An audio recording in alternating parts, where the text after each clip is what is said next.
Jonathan Hale had reached the point in life few people ever do. He had won. That's what the world called it. At 68 years old, he had built an empire from nothing: steel, logistics, real estate, technology. His companies employed tens of thousands of people across continents. Magazines called him visionary. News anchors called him brilliant. Strangers called him sir. But none of them knew the truth. Jonathan Hale felt invisible. Not ignored, but unseen. Every handshake lingered just long enough to ask for something. Every smile came with a motive. Every conversation had a price tag attached to it. Even his own children spoke to him like shareholders. So one day, quietly, without press or announcement, Jonathan did something unusual.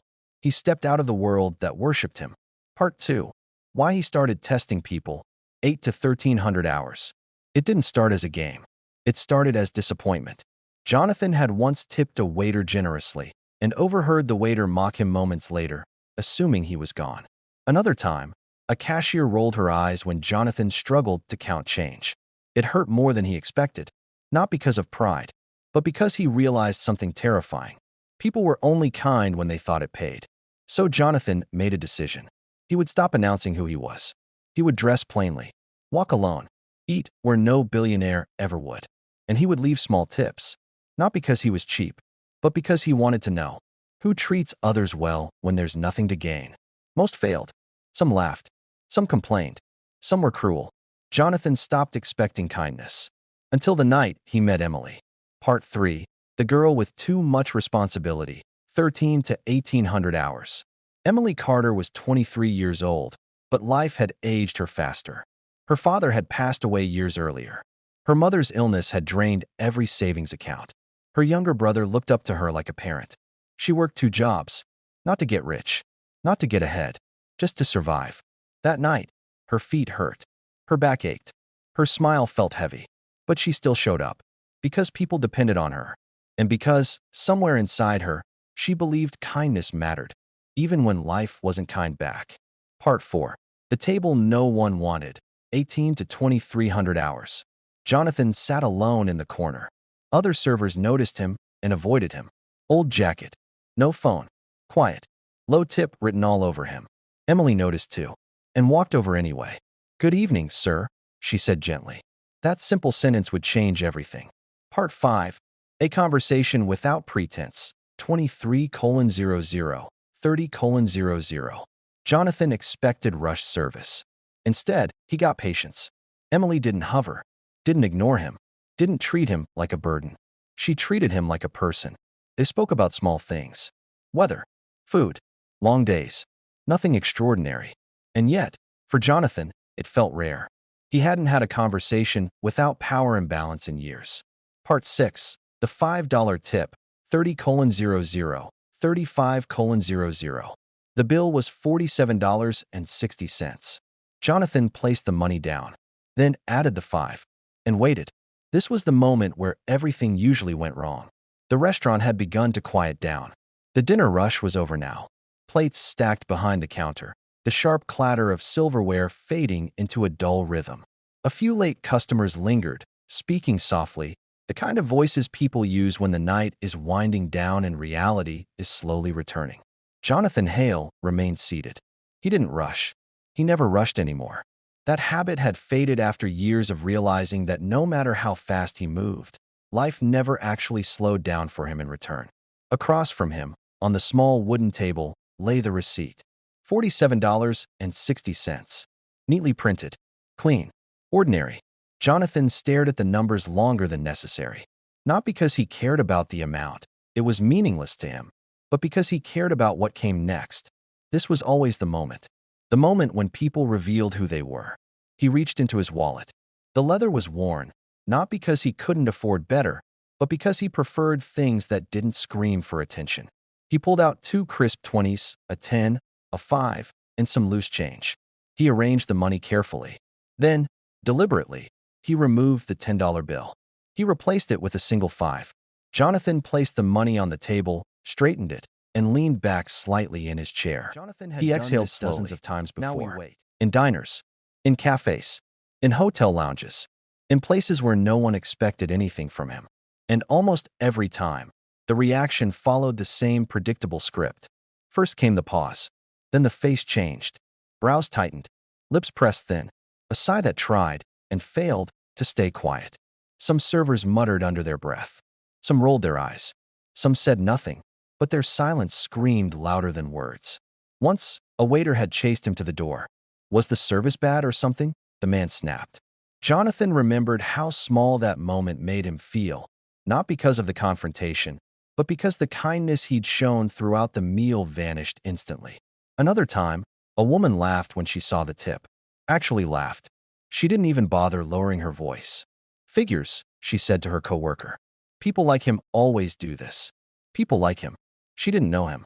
Didn't ask. Didn't care. Jonathan had gone home that night and stared at his reflection longer than usual, wondering when money had turned him into something people felt entitled to judge. That was why this mattered. That was why this moment mattered. And now, here he was again, waiting. Emily was clearing a nearby booth when she felt it, that instinct servers develop after enough long shifts. The sense that a table was ready. She glanced over. Corner table. Older man. Finished plate. Receipt visible. She wiped her hands lightly on her apron and walked over. Not rushed. Not dragging her feet. Just normal. Jonathan watched her approach. He noticed details most people missed. The way she adjusted her posture before speaking. The slight limp in her step, probably from hours on her feet. The exhaustion behind her eyes that didn't quite reach her smile. She picked up the receipt. Her eyes dropped to the total, then to the money, then to the $5 bill. Jonathan held his breath. Just slightly. There it was. The pause. It wasn't long. Maybe 2 seconds. But to Jonathan, it felt like time stretched thin. This was the moment where everything usually shifted. Emily didn't frown. She didn't sigh. She didn't glance around to see if anyone was watching. She simply stood there, quietly, reading the numbers again, as if making sure she'd understood them correctly. Jonathan felt the familiar tightening in his chest. Here it comes. She didn't scoff. She didn't shake her head. She didn't let her shoulders slump in disappointment. She didn't say, was something wrong with the service? She didn't say, is this a joke? She didn't say anything sharp or sarcastic. Instead, she gently placed the receipt back on the table. Then she placed the money neatly on top of it. And then, she looked at him. Not down. Not through him. At him. Directly. Her voice was calm. Soft. Almost careful.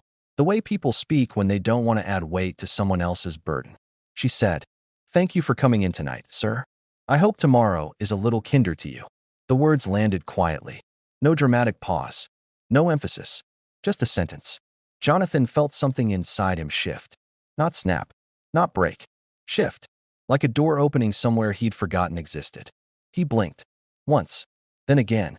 Had he heard her right? Jonathan had been thanked for deals worth millions. For donations that made headlines. For speeches, investments, acquisitions. But this? This wasn't gratitude for money. This was concern. Concern for him. A man she believed was struggling. She thought he had little. She thought he might be having a hard time. And instead of resentment, she offered him hope. Jonathan swallowed. His throat felt suddenly tight. How do you mean?" he asked quietly. Emily smiled. Not brightly, not performatively, just enough to be reassuring. "Well," she said gently, "sometimes people leave smaller tips because they're having a rough day. Or a rough season. And I just think everyone deserves a little kindness." Jonathan stared at her. In all his years, no one had ever assumed he might be the one struggling. People assumed Jonathan Hale was always fine. Always winning. Always comfortable. Always ahead. They assumed his life was easy because his bank account was large. But Emily had assumed nothing. She didn't see wealth. She didn't see poverty. She saw a human being sitting alone at the end of a long day. Jonathan felt a pressure behind his eyes he hadn't felt in years. He cleared his throat. "You're not upset?" he asked. Emily tilted her head slightly. "Why would I be?" He gestured gently toward the table. "The tip." She followed his motion, then looked back at him. Her answer was immediate. "Money comes and goes. But how we treat people stays with them."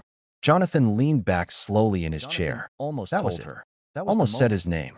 Almost revealed everything. He imagined her face changing. Her posture stiffening. Her smile becoming careful instead of kind. He imagined the balance tipping. And he stopped himself. No, this moment was pure. He didn't want to poison it with the truth yet. Instead, He asked a different question, a quieter one. Do you say that to everyone? He asked. Emily considered it. I try to, she said. Some days it's harder than others. But I try. Jonathan nodded slowly. I think you succeeded tonight. She smiled again. I'm glad. Jonathan sat there after she stepped away, staring at the table. At the $5 bill. At the words she had spoken. They echoed in his mind louder than any insult ever had. I hope tomorrow is a little kinder to you. He felt exposed. Not embarrassed, exposed.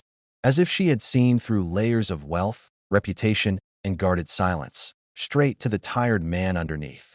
And what frightened him most was how badly he needed to hear it. Jonathan remembered something from decades earlier. A small grocery store. A younger version of himself. Counting change with shaking hands. The cashier, an older woman, had smiled at him back then and said, "Don't worry, son. You'll be okay." He hadn't thought about that moment in years.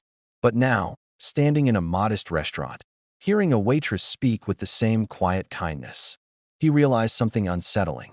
He had built an empire, but somewhere along the way, he had lost the part of himself that believed people could be kind without incentive. Emily had just given it back to him. The question that rose uninvited. Before he could stop himself, Jonathan spoke. "Can I ask you something?" he said. Emily turned back. Of course. He hesitated. Not because the question was difficult, but because the answer mattered more than he wanted to admit. If money wasn't an issue, he said slowly, what would you do with your life? Emily didn't answer right away. She didn't laugh. She didn't joke. She thought. Really thought. Jonathan watched her face change as she searched for honesty instead of fantasy. Well, she said slowly, I'd take care of my family first. Jonathan nodded. Of course. She continued. My mom's sick. Has been for a while. I'd make sure she didn't have to worry about bills anymore. Jonathan's fingers curled slightly against the armrest. My brother, she added, he's smart. Really smart. I'd make sure he could stay in school and not have to work the way I do. She paused. Then she surprised him. And after that, she said, I think I'd still work. Just differently. Jonathan raised an eyebrow. How so? Emily smiled, a little shy this time. I'd open a place like this. Small. Simple. Where people are treated kindly even if they can't afford much. Jonathan felt his chest tighten again. Not because of sentiment. Because of clarity. She wasn't dreaming of escape. She was dreaming of impact. Jonathan stood. Slowly. Carefully. He reached into his wallet again. Emily noticed and gently shook her head. It's really okay, she said. You don't need to. I know, he said softly. He placed another bill on the table. Not extravagantly. Just respectfully. Then he looked at her one last time. You made my night, he said. Emily smiled. I'm glad, she replied. Jonathan turned and walked toward the door. She watched him go, unaware that the life she knew had just shifted permanently. The air was cool. The street was quiet. Jonathan paused under the dim glow of the streetlight. He didn't feel triumphant. He felt humbled. Because a waitress with tired feet and an honest heart had just reminded him of something every billionaire forgets eventually. Character is revealed not by how people treat power, but by how they treat perceived weakness. And that night, Jonathan Hale knew with absolute certainty did not drive home right away. That was unusual for him. Normally, after these quiet dinners, he would slip back into routine, the familiar hum of the engine, the empty house, a glass of water left untouched on the counter. He would file the experience away as another failed test, another reminder of how transactional the world had become. But tonight was different. Tonight, his hand stayed on the steering wheel long after the engine had started. The restaurant lights faded behind him in the rearview mirror, but the image of Emily's face remained sharp in his mind. Not her smile, not even her words at first, but the absence of expectation in her eyes. She hadn't hoped for more. She hadn't demanded fairness. She hadn't tried to extract something from him. She had simply been kind, and that unsettled him more than any insult ever had. The road stretched ahead, dark and quiet. Jonathan drove slower than normal, letting the silence fill the car. His thoughts drifted, backward, forward, inward. He thought about the houses he owned, but rarely slept in. The awards displayed in rooms no one visited. The family dinners that had become calendar obligations instead of moments of connection. He thought about how many people had smiled at him that day, and how few of those smiles had been real. Emily's had been. Not because he was important, but because she was decent. Jonathan exhaled slowly. How did I miss this for so long? He murmured to himself. As he turned onto his street, another memory surfaced, one he had buried deep.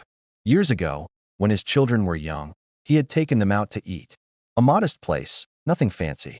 His son had spilled water everywhere, and Jonathan remembered snapping at him, impatient, distracted by a phone call about a deal closing overseas. The waitress had knelt down, smiled at his son, and said, "It's okay. Accidents happen." Jonathan had barely noticed her. Now, decades later, he wondered what kind of adults his children had become and whether kindness had ever been prioritized in the house they grew up in. The thought weighed on him. Jonathan's home greeted him with silence. The lights came on automatically, illuminating rooms that felt more like exhibits than living spaces. Expensive furniture, clean lines, no warmth. He removed his jacket, placed it carefully on the chair, and stood there for a long moment. He felt tired, not physically, existentially.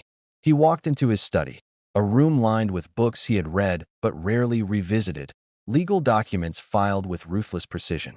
On the desk lay a folder. His will, recently updated, recently reviewed, recently wrong. Jonathan stared at it. For years, Jonathan had convinced himself that he was being responsible. His estate was structured logically, efficiently, fairly, at least on paper.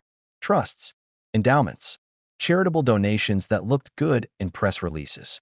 His children would inherit wealth they hadn't earned. His associates would receive bonuses for loyalty. Organizations would receive funding without ever knowing why.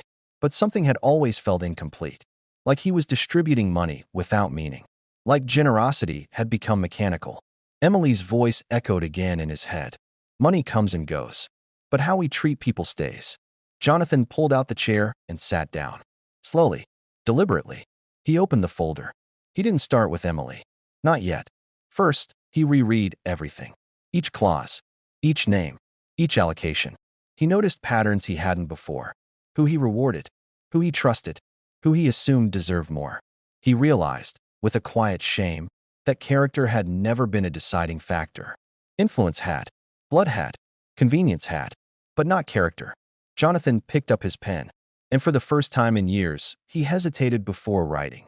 Not because he was unsure, but because he understood the weight of what he was about to change. It was late. Too late, by normal standards. But Jonathan knew his lawyer would answer. He always did. After 2 rings, a groggy voice came through the phone. "Jonathan, is everything okay?" Jonathan stared at the document in front of him. "No," he said honestly. "But it will be." There was a pause on the other end. "I need to revise the will," Jonathan continued. "Immediately. Is this urgent?" "Yes," Jonathan said. "Because I finally understand what I was missing." After the call ended, Jonathan returned to the document. Now it was time. He took a blank sheet of paper and wrote a name at the top. Emily Carter. Seeing it written there felt strange, intimate, almost intrusive. He knew so little about her. And yet, he knew everything that mattered. He didn't assign her money at first. He wrote intentions, medical care, education, opportunity, autonomy. He structured it carefully, not as charity, but as support, not a handout, a foundation. He wanted her to build something. Jonathan pulled another sheet of paper toward him. This one wouldn't be typed. It wouldn't be revised by lawyers. This one would be handwritten. He paused, pen hovering, searching for words that didn't sound like a billionaire pretending to be wise. Finally, he began. "You didn't know who I was when you spoke to me, and that is why your words mattered. You treated me like a person when you believed I had little to offer. That told me everything I needed to know about your character." He stopped. Read it again. Then continued. "I have spent my life surrounded by people who were kind only when it benefited them. You were kind when you thought it wouldn't. Please never lose that." Jonathan set the pen down. His hands were steady, but his eyes burned. Jonathan considered returning to the restaurant the next day, telling her everything, watching her reaction, seeing the shock, the gratitude, the disbelief. But something stopped him. He didn't want to turn kindness into a transaction retroactively. He didn't want her to feel like she had passed a test, because she hadn't known there was one. And that was the point. So he decided the reveal would come through the proper channels. Clean, respectful, final. For Emily, life went on. She worked. She worried. She smiled at customers who barely noticed her. She thought about the old man from the corner table once or twice, mostly hoping he was okay. She never imagined he was thinking about her. Not for a second. Days passed. Then one afternoon, her manager asked to speak with her. Emily's stomach dropped immediately. She wiped her hands on her apron as she walked. Her heart raced. Had she done something wrong? Missed a shift? Upset a customer? She replayed every interaction from the past week in her mind. The office door closed behind her. A man she had never seen before stood up. He wore a suit. Not a cheap one. "Emily Carter?" he asked. "Yes," she replied quietly. "My name is Robert Hayes. I represent Jonathan Hale." Emily frowned. I don't know who that is." The lawyer nodded. "That doesn't surprise me." He gestured for her to sit. She did, slowly. "You served Mr. Hale last week," he continued. "At this restaurant." Emily's mind raced. The older man. The corner table. The $5 tip. Her chest tightened. "I hope there wasn't a problem," she said quickly. "I tried to." "There was no problem," the lawyer interrupted gently. "In fact," he added, "there was a solution." The lawyer explained who Jonathan Hale was, what he owned, what he had done. Emily listened in stunned silence. Her hands trembled slightly. "No," she whispered. "That's not possible." The lawyer slid an envelope across the desk. "Mr. Hale rewrote his will after meeting you." Emily shook her head. "I didn't do anything," she said. "I was just polite." The lawyer smiled faintly. "That's exactly why." Emily opened the envelope with shaking hands. She read the letter once. Then again. Tears blurred the words. Not because of the money, but because someone had seen her. Not her struggle. Not her exhaustion. Her character. Emily didn't quit immediately. She didn't disappear. She didn't change overnight. But things changed. Her mother received care without fear of bills. Her brother stayed in school. She began planning. Carefully, thoughtfully. Years later, she opened a small restaurant. Nothing fancy. Just warm. Welcoming. Human. On the wall near the entrance hung a framed note. It read, "Kindness is never wasted, especially when no one is watching." Jonathan Hale passed away quietly years later. No scandal, no headlines. But at his memorial, something unusual happened. Staff members, former employees, people no one expected to see. They spoke of moments, small ones, kind ones, because somewhere along the way, Jonathan had learned the lesson Emily had lived all along. This story was never about a tip. It was about who you choose to be. When kindness costs you something and gives you nothing back.